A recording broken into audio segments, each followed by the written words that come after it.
Hey, so, Arnaldo Offerman, Master School Dances. This is way too long to type, so I'm like, I'll just make a quick video of it, yay.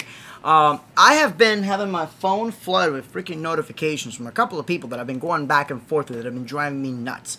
Alright, now first of all, disclaimer. I don't work for American DJ, I don't work for my DMX, so my opinions are strictly my opinions, but hey, if you know me, you should know my opinions are fact. So, here's what's going on. My DMX 2.0 came out, and a few people are upset because you have to buy a new dongle. Oh my god, new software and I can't get it for free. Whatever, that's besides the fact. Everybody knows that, you know, whenever you're looking at a lighting dongle, you're paying for the dongle and the software comes free with it. That's awesome. But now let's think about something. Once those dongles have reached their, you know, pretty much the limit of how much profit they can bring in, or, you know, whether they're not selling anymore or whichever, they keep making new updates. Not just American DJ, any company. They keep making new updates. Who's paying for that exactly? I mean, there's a point where these updates start costing more than the dongle themselves. Now, see, this is something that I can relate to because before I was a DJ, I worked in the hospitality department as far as IT. You know, we built servers for one of the big super chain of markets here, a few restaurants and all that. There's a couple POS systems, which there's a little dongle that actually runs the software. Well, after a while, you know, even though they said, yeah, the software is free for that specific dongle, they would come up with new software which would require a more powerful dongle, or, hey, development costs go up, so of course they have to release a new dongle. There's software companies out there for DMX that have not been using the same dongle from 10 years ago because that doesn't make any sense. So, I may be wrong on this, but let's break it down. Why is the My DMX 2.0 requiring a new dongle?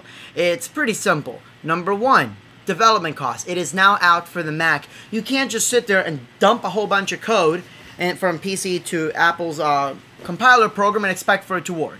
Okay, well you can, but it's not going to be very stable. There's some software out there that is, you know, use quick translation to get it to work from, from a Windows rig to Apple, and it crashes all the time. This was built from the ground up. It had to be paid for somehow, okay? It's not like all the profits from my DMX 1.0 went to pay 2.0. That's stupid, okay? That's not how business works. If you upgrade your uplights, you're not going to charge your clients the same price that you did for halogen uplights now that you have the wireless uplights. Well, it's wireless. Client doesn't care. Your business costs go up, so does something else. So does everything else. Now, the software for DMX 1.0 dongle, it's still free. You can still download it, okay? But you want the 2.0 dongle that comes with the 2.0 software. This is more than just a software release. Also, the other thing you have to realize is that DMX lights, they are, you know, new stuff is coming out, okay? I can tell you right now that if I were to put in a newer DMX light with, and not just an older dongle, but even an older DMX board, there may be some incompatibilities. If the clock speeds are different, you're going to see a little bit of flickering or stuff like that. So, new software is going to require new hardware to run it.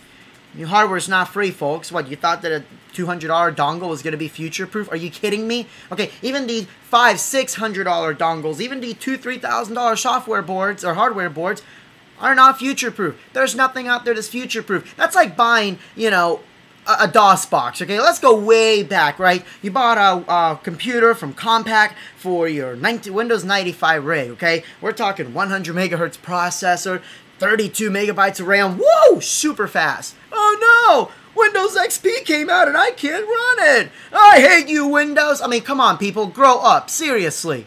Hardware is going to change from year to year. The good thing is, it's $200, okay? It's not that much. Now, if the box was like $2,000, yeah, I'd throw a fit, alright? It's a freaking $200 box. If you're not charging enough, where $200 is the demise of your business, you need to get out of lighting altogether. Because $200 to control what potentially could be a huge lighting rig is dirt cheap. But more than anything, it's development costs, people. R&D is not free. Take it from any software developer or greedy bastards, okay? People in IT, not just for the software developing, but also hardware. Boy, you think software is expensive. Try developing the hardware for it. It's not just simply here, throw a whole bunch of chips together. It's about making sure that it's going to run effectively the software, and you're not going to have your lights flicker from it. Because yes, lights can flicker, lights can act weird if the clock speeds don't match up perfectly. Just ask anybody. I can get really geeky about it, but I'm trying to keep this as simple as possible. So, if you're whining and complaining that American DJ or any lighting company altogether has a new dongle that doesn't work with your system, get over it and charge more, alright? I'll use another example. There's 2 other software lighting companies that have come out with recent updates or recent boxes, and the boxes don't work with the Mac. Okay, they do, but they're not supported. Alright, no big deal. Okay, that one for the Mac. Oh, wait, new software comes out for the Mac. Look, your previous box isn't going to run it. You're going to have to get a new box. Okay, not a problem. That box is a couple years old. Whatever. I got good years out of it. I can move it as a backup. So you have my DMX 1.0, and you're throwing a fit about 2.0. Let me ask you this. Do you have a backup? I'm not saying that box is going to crash on you, but let's say it gets stolen. Where's your backup? All right, you don't have a backup. Good. So consider that your backup by the 2.0. Alright, if you don't like 2.0 offering, then you jump to the next big thing, which in my opinion is the Elation CompuShow. I love Elation CompuShow. It's great.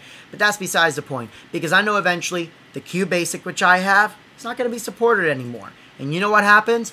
Oh well. I got good use out of it.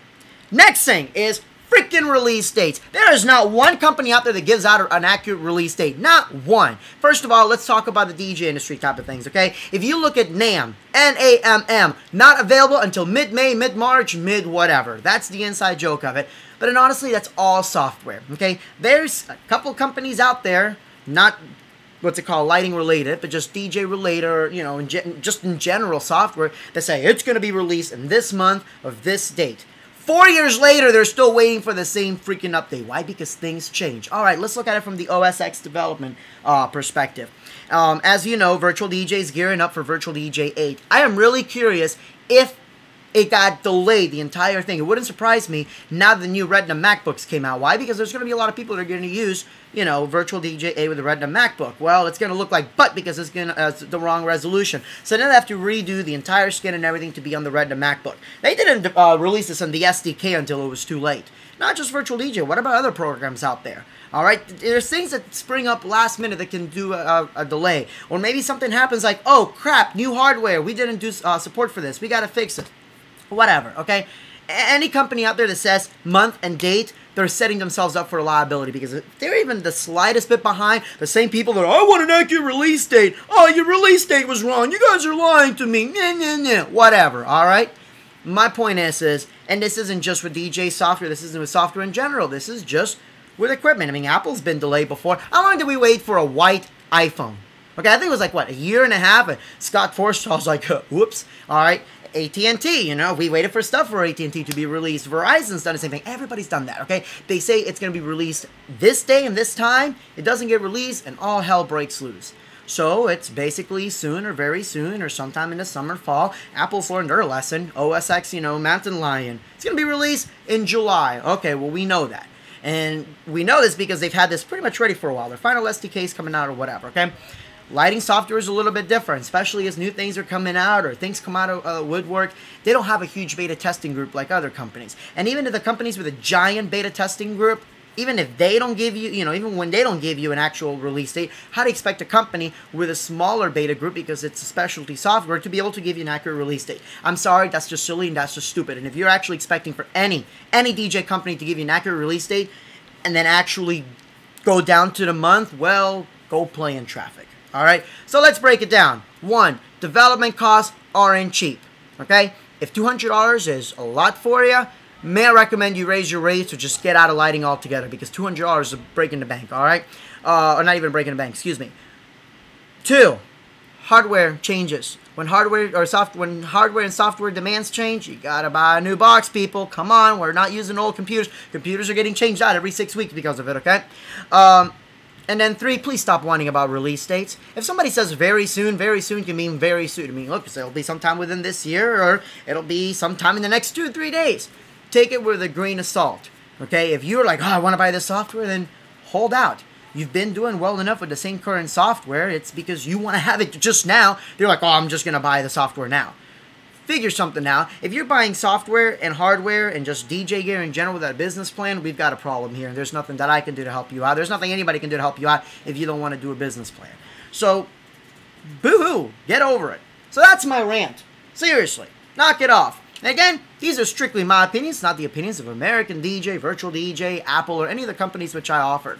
But I can tell you, as somebody that worked in IT myself and's worked in hardware development and such, it sucks. It really, really sucks, because things will change last minute, especially when you're developing for Apple. I love Apple, but there's nobody harder to develop for, in my opinion, because they change things last minute, and they have this really quiet cone of secretness that nobody can know about. So you don't know anything until they actually release it. So anyways, yeah, there's my rant. Comments below. Make sure you subscribe. Let me see. Somewhere in here, one of these two, there's a little subscribe thing on Facebook or YouTube, whatever. Alright? Thank you all so much, and God bless. No whining.